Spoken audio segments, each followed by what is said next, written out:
તાળીઓને વધાવીએ।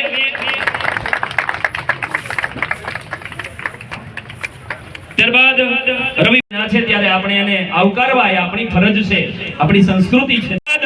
તાલુકા પંચાયતના નામ સાદરિયા અલ્પેશ છે, રાજકોટ જિલ્લા યુથ કોંગ્રેસનો પ્રમુખ છું। અમે 18 કુવાડા જિલ્લા પંચાયત સીટમાં અમે ઉમેદવારી કરી છે ને લડીએ છીએ તાકાતથી। અને આ કુવાડવા ગામમાં ઘણા બધા વર્ષોથી પ્રશ્ન પેન્ડિંગ છે, જેમ કે રોડના છે, 100 વારના પ્લોટ છે। 100 વારના પ્લોટ વર્ષો 10 વર્ષથી મંજૂર થઈ ગયા છે અને આ લોકો પ્લોટ પણ નથી ફાળવતા અને નાના અને મધ્યમ વર્ગના ગરીબ માણસોના મકાન પણ પાડી નાખે છે।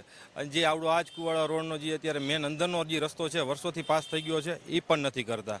અને જમીનોના પણ પ્રશ્ન છે। જે કુવાડા ગામની બાજુમાં એક તળાવ છે, તળાવની બાજુમાં ઘણી બધી 300 એકર જગ્યા છે, બધા જ સમાજની એ જગ્યાઓ એમાં છે।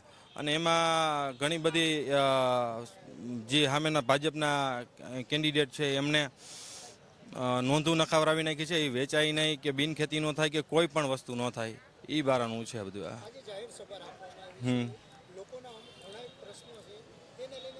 લોકોના ઘણા બધા પ્રશ્નો છે। અમે સત્તા ઉપર આવશું એટલે એમાં 100 વારના પ્લોટ છે, એ બધી જે યોજનાઓ છે, જે રેશન કાર્ડમાં જે આપણે અનાજ બંધ થઈ ગયું છે એ અનાજ બંધ અમે ચાલુ કરાવડાવશું। એવી ઘણી બધી યોજનાઓ અમે અમલીકરણ કરશું, જે બંધ કરી નાખી છે ભાજપ સરકારે એમાંથી।